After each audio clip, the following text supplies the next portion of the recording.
નમસ્કાર વિદ્યાર્થી મિત્રો, માં સરસ્વતી શિશુકુંજ વડવાળા ધોરણ 8 વિષય સાયન્સ, જેમાં આપણે અગાઉના જૂન ક્લાસમાં ચેપ્ટર નંબર 11 એટલે કે બળ અને દબાણનો 2 જૂન ક્લાસ જોયા.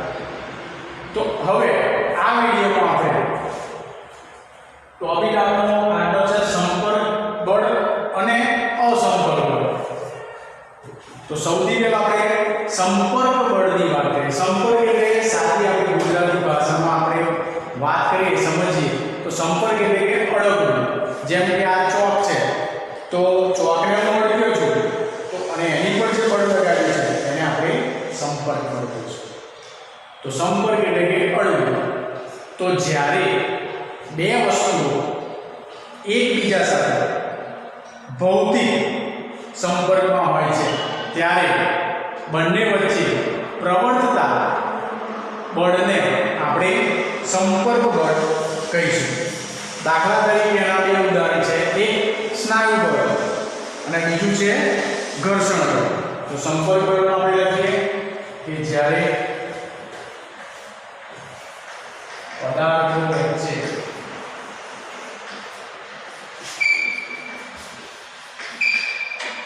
ભૌતિક સંપર્કમાં હોય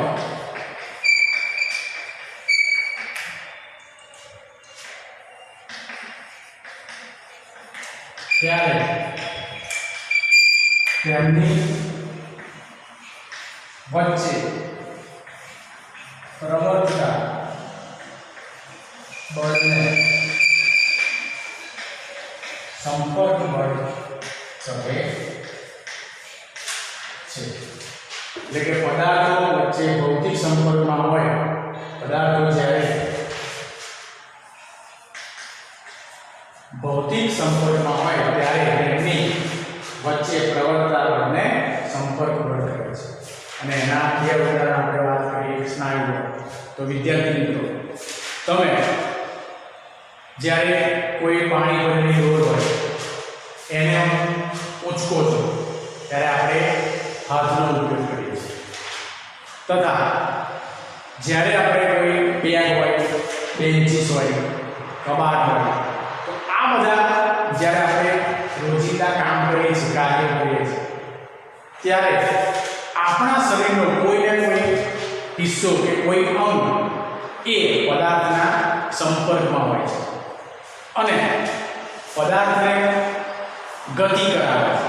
ગતિ એટલે કે આપણે બેન્ચીસને જો ધક્કો મારીશું તો બેન્ચીસ ગતિમાં આવશે એમ કહી શકાય.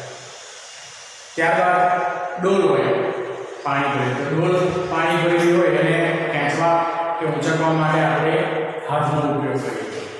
તથા ઘણી વખત આપણે પોતાના શરીરના ભાગનો નહીં પણ કોઈ લાકડું હોય કે દોરડું હોય એનો ઉપયોગ કરીએ છીએ.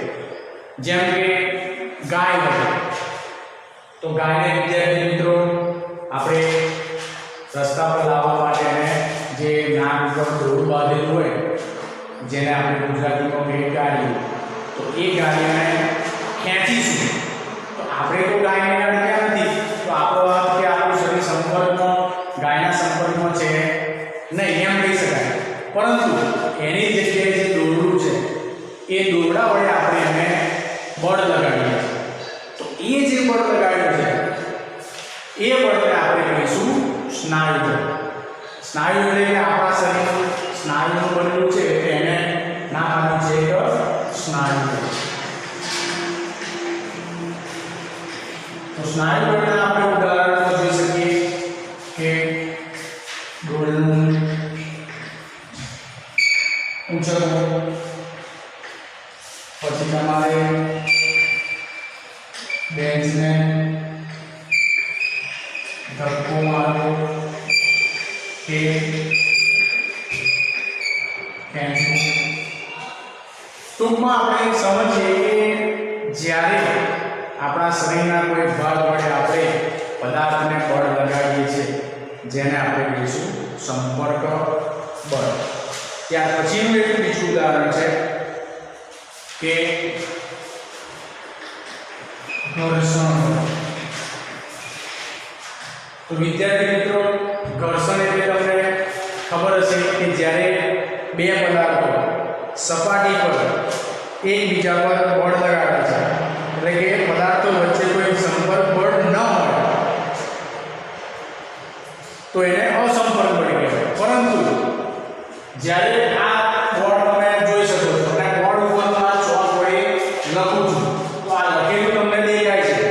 તો આ બોર્ડ અને જે આપણો આ ચોક છે એ બંને વચ્ચે આ ઘર્ષણ બળથી આપણે બોર્ડ ઉપર લખી શકીએ છીએ. એ જ રીતે તમે નોટ અને પેનની વાત કરીએ તો નોટ અને પેનથી નોટનું જે પેજ છે અને પેનની જે ઉપરની સ્લાઇડિંગ છે એ બેની વચ્ચે જ્યારે ઘર્ષણ બળ થશે ત્યારે તમે એને નોટ ઉપર લખી શકશો. એ સિવાય ઘર્ષણ બળ સિવાય આપણે કોઈ પણ શબ્દ કે વાક્યો બોર્ડ ઉપર હોય કે પછી નોટ ઉપર આપણે લખી શકતા નથી. વિદ્યાર્થી મિત્રો, એટલે આપણે એમ કહી શકીએ કે કોઈ પણ પ્રાણી છે એ પ્રાણીઓ પોતાના જીવન પર જે કાર્ય કરવાનું છે એ કાર્ય કરવા માટે હવે સ્નાયુ બળનો ઉપયોગ કરે છે એમ આપણે કહી શકીએ. અને એ સ્નાયુ બળનો ઉપયોગ પ્રાણી, જેમ કે આપણે વાત કરીએ કે બળદગાડો છે તો ઊંટ લારી છે, તો આ જે બળદ છે, ઊંટ છે, ઘોડો છે, ગધેડું છે, એ બધા પ્રાણીઓ વડે આપણે જુદા જુદા કાર્ય કરાવીએ છીએ. તો એ કાર્ય કરવા માટે પણ જે પ્રાણીઓ છે એ પ્રાણીઓ સંપર્ક બળમાં સ્નાયુ બળનો ઉપયોગ કરે છે. તો આ પરથી આપણે સમજવાનું છે કે કોઈ પણ કાર્ય કરવા માટે આપણે પ્રાણી કે પછી આપણે મનુષ્ય એ જ્યારે સ્નાયુનો ઉપયોગ કરે છે તો એને આપણે કહીશું સ્નાયુ બળ, કે જેની માટે સંપર્ક થવો જરૂરી છે. ત્યારબાદ આપણે બીજું બળ છે સંપર્ક બળ, જેનું નામ છે ઘર્ષણ બળ. તો ઘર્ષણ બળને સમજવા માટે આપણે ઘણા બધા ઉદાહરણો છે આપણી આસપાસ, કે ગ્રાઉન્ડમાં તમે ક્રિકેટ રમતા ખેલાડીઓ કે તમે પણ રમતા હશો. તો ધારો કે તમે દડાને જમીન ઉપર ગબડાવો છો, તો શું દડો ગબડ ગબડ જ કરે છે? તો નહીં. એક સમય એવો આવશે કે એની ગતિ ધીરે ધીરે ઓછી થશે અને એ અટકી જશે. ત્યારબાદ આપણે બીજું ઉદાહરણ જોઈએ કે સાયકલ લઈને તમે રસ્તા પર જાઓ છો, તો તમે જ્યારે પેન્ડલ મારો છો તો સાયકલ ગતિમાં આવે. હવે એ સાયકલની ગતિ ધીમી કરવા માટે આપણે બ્રેક લગાવીએ છીએ. તો એ બ્રેક તમે જોઈ હશે કે જે ટાયર છે અને બ્રેકનો જે આપણો રબરનો ચાપો કહીએ છીએ એ બે વચ્ચે ઘર્ષણ થાય છે એમ, અને છેવટે ધીરે ધીરે સાયકલ ધીમી પડી અને અટકી જાય છે. તથા ઘણા જે સાધનો છે એ બધા જ સાધનોમાં જ્યારે આપણે એની ગતિ ધીમી કરીએ છીએ તો એ ગતિનો ફેરફાર કરવા માટે આપણે ઘર્ષણ બળનો ઉપયોગ કરીએ છીએ. તો આ બધા ઉદાહરણ જે છે એ બધા જ ઉદાહરણો આપણે ગતિની અવસ્થા બદલવા માટે, જે પદાર્થની ગતિ છે એ ગતિની અવસ્થા બદલવા માટે આપણે જે બળ લગાડીએ છીએ કે જે બળ લાગે છે એને કહીશું આપણે ઘર્ષણ બળ. અને બોર્ડ ઉપર લખેલું છે, તમને અત્યારે આ ચોક પર આપણે લખ્યું છે કે મારે જય શ્રી રામ લખું છું, તો આ લખવા માટે આ જે બોર્ડ છે અને આ ચોક છે એ બેની વચ્ચે ઘર્ષણ થવું જરૂરી છે. એ જ રીતે જ્યારે તમે નોટમાં પેન કે પેન્સિલ વડે લખવાનું હોય તો એ લખાણ કરવા માટે આપણે નોટ અને પેન કે પેન્સિલ વચ્ચે ઘર્ષણ બળ થવું જરૂરી છે. તો આ બધા જે ઉદાહરણો છે એ બધા ઉદાહરણો ગતિની અવસ્થામાં ફેરફાર કરવા માટેના આપણે આપણે જે બળ લગાડીએ છીએ એને કહીશું આપણે ઘર્ષણ બળ. અને આના પછીનું જે ચેપ્ટર છે કે ચેપ્ટર નંબર 12, તો એ ચેપ્ટર નંબર 12 નું નામ જ ખાલી ઘર્ષણ છે. તો આ ઘર્ષણ વિશે આપણે ઘર્ષણ બળ વિશે આના પછીના ચેપ્ટર નંબર 12 માં વધુ અભ્યાસ કરીશું. પરંતુ એમ કહી શકીએ કે બે સપાટી વચ્ચે નું ઘર્ષણ બળ લાગવાથી આપણે પદાર્થની ગતિમાં ફેરફાર કરી શકીએ છીએ, કાં તો પદાર્થની ગતિને સંપૂર્ણ રીતે અટકાવી શકીએ છીએ. તો આ જે બે ઉદાહરણો છે, એક સ્નાયુ બળ અને એક ઘર્ષણ બળ, જેમાં સંપર્ક પદાર્થો વચ્ચે સંપર્ક થવો જરૂરી છે, માટે આપણે એને સંપર્ક બળ કહી શકીએ. વિદ્યાર્થી મિત્રો, હવે આપણે વાત કરીએ અસંપર્ક બળની. એટલે કે બે પદાર્થો વચ્ચે ભૌતિક સંપર્ક ન હોય અને જે બળ પ્રવર્તે છે કે જે બળ ઉત્પન્ન થાય છે તેને આપણે કહીશું અસંપર્ક બળ. એની વ્યાખ્યા એવી છે કે બે પદાર્થો વચ્ચે કોઈ ભૌતિક સંપર્ક ન હોય ત્યારે તેમની વચ્ચે પ્રવર્તતા એટલે કે ઉત્પન્ન થતા બળોને અસંપર્ક બળ કહે છે. અસંપર્ક બળ એટલે કે બંને વચ્ચે સંપર્ક ના હોય અને જે બળ ઉત્પન્ન થાય છે એના આપણે બે ઉદાહરણ છે. એક છે સ્થિર વિદ્યુત બળ, આ તો પ્રકાર પણ કહી શકીએ આપણે.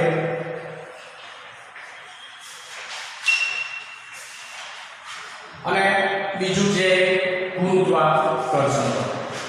તો ગુરુત્વાકર્ષણ બળ તો આપણે જાણીએ છીએ, પણ એની સમજ મેળવીશું પછી. પણ પહેલા આપણે જોઈએ સ્થિર વિદ્યુત બળ. તો આ સ્થિર વિદ્યુત બળને જાણવા માટે અને એને સમજવા માટે આપણે પ્રવૃત્તિ કરીએ કે આ તમને એક દોરો દેખાય છે. હવે આ દોરો જે છે અને આ એક પ્લાસ્ટિકની પેન છે. તો આ પ્લાસ્ટિકની પેનને હું વિદ્યુત ભારિત કરવા માટે કોઈ સૂકો જે પદાર્થ છે કોરો એની ઉપર ઘસીશ. જેમ કે આપણા માથાના વાળ છે, પણ એ કેવા હોવા જોઈએ? કોરા, એટલે કે તેલ નાખ્યા વગરના, કે કોઈ બીજી સપાટી ઉપર આપણે એને ઘસીએ તો એમાં એક પ્રકારનું સ્થિર વિદ્યુત બળ ઉત્પન્ન થશે એમ કહેવાય.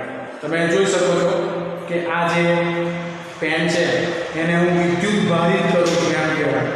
તમારે એને એક જ દિશામાં ઘસવાની છે. તો એ એક જ દિશામાં ઘસવાથી એમાં એક વિદ્યુત બળ ઉત્પન્ન થશે. તો આપણે આ જે દોરો છે એની નજીક લઈ જઈએ પેનને, તો તમે જોઈ શકો છો કે આ દોરો એ પેન તરફ આકર્ષાય છે. તો કોઈ સંપર્ક છે નહીં, દૂરથી જ આપણે એને નજીક લઈ જઈશું તો જો તમે જોઈ શકો છો કે જે દોરો છે ધાગો એ આપણે પેલી પેન જે માથામાં ઘસી એની તરફ આકર્ષાય છે. તો આ બંને વચ્ચે જે બળ ઉત્પન્ન થયું છે એ કોઈ સંપર્કના કારણે થયું નથી એમ આપણે કહી શકીએ.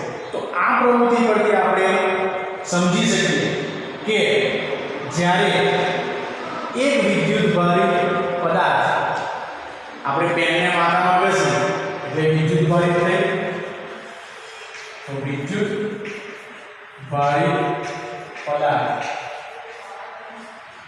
બીજા વિદ્યુત ભારિત પદાર્થ કાં તો વિદ્યુત ભારિત રહિત પદાર્થ પર કોઈ બળ લગાડે છે તો એવા બળને આપણે સ્થિર વિદ્યુત બળ કહીશું.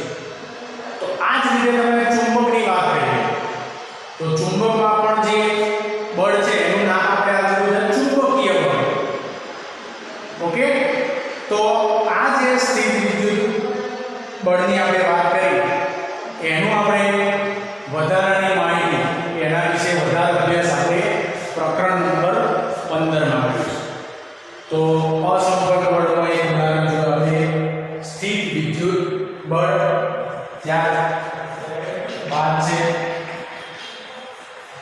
ગુરુત્વાકર્ષણ બળ. તો વિદ્યાર્થી મિત્રો, ગુરુત્વાકર્ષણ બળની તમને થોડી ઘણી સમજ હશે, પરંતુ જો ના હોય તો આપણે એને સમજીએ કે તમે જ્યારે દડો કે કોઈ વસ્તુ હોય તો એને આપણે આમ ઉછાળીએ છીએ તો તમે જોઈ શકો છો કે એ જમીન તરફ પાછી ખેંચાય છે. ધારો કે કોઈ દડો હોય તો દડાને આપણે ઊંચો ઉછાળીએ આકાશમાં, તો શું દડો આકાશમાં ને આકાશમાં ઉપર ને ઉપર તરફ જાજા કરે છે? તો કે ના, પરંતુ એક સમય એવો આવશે કે ઉપર જતા જતા એ એક સ્થાને અટકી જશે અને તરત જ ત્યાંથી પાછો જમીન ઉપર જમીનની દિશામાં ગતિ કરવાનું શરૂ કરશે. તો એમાં બે ગતિ થાય છે, એક ઉર્ધ્વ ગતિ, બરાબર? તો એ જે ઉર્ધ્વ દિશામાં ગતિ કરે છે પાછો આપણી જે જમીન છે, પૃથ્વી છે, એની તરફ ખેંચાય છે. તો આ જે પૃથ્વી અને દડો એ વાત કરીએ તો એ બે વચ્ચે કોઈ સંબંધ છે નહીં, તેમ છતાં એ દડાને પૃથ્વી કે જે આપણી જમીન છે એ પોતાની તરફ આકર્ષે છે, ખેંચે છે. તો આ બંને વચ્ચે જે અદ્રશ્ય બળ છે જેને કહીશું આપણે ગુરુત્વાકર્ષણ બળ. તો ગુરુત્વાકર્ષણ બળ એ આપણી પૃથ્વીમાં હોવાથી આપણે સરળતાથી ચાલી શકીએ છીએ, તથા જ્યારે પણ આપણે બાઇક કે ગાડીને બ્રેક મારીએ છીએ તો એ ઊભું રહે છે, તથા પોતાની ગતિ મર્યાદાથી સરળતાથી રસ્તા ઉપર ચાલી શકે છે. તો આ રીતે વિદ્યાર્થી મિત્રો તમને સમજ આવી ગઈ છે કે ગુરુત્વાકર્ષણ બળ એ શું છે, અને ગુરુત્વાકર્ષણ બળની સૌપ્રથમ જાણકારી એટલે શોધ કરનાર જે આપણા મહાન વૈજ્ઞાનિક હતા જેનું નામ તમે જાણતા હશો, સર આઇઝેક ન્યૂટન. તો આ બે જે સ્થિર વિદ્યુત બળ છે અને જે ગુરુત્વાકર્ષણ બળ છે, એમાં સપાટી વચ્ચે કોઈ ભૌતિક સંપર્ક બળ હોવું એ જરૂરી છે નહીં. એમ છતાં એવો સંપર્ક બળ ન હોય અને જે બળ લાગે છે એને આપણે કહીશું અસંપર્ક બળ. તો આ વિડીયોમાં વિદ્યાર્થી મિત્રો આપણે બે બળ જોયા, એક સંપર્ક બળ જેનો બે ઉદાહરણ છે, એક સ્નાયુ બળ અને બીજું ઘર્ષણ બળ, તથા બીજું આપણે જોયું અસંપર્ક બળ, તો જેના ઉદાહરણ છે સ્થિર વિદ્યુત બળ અને ગુરુત્વાકર્ષણ બળ. Okay, thank you.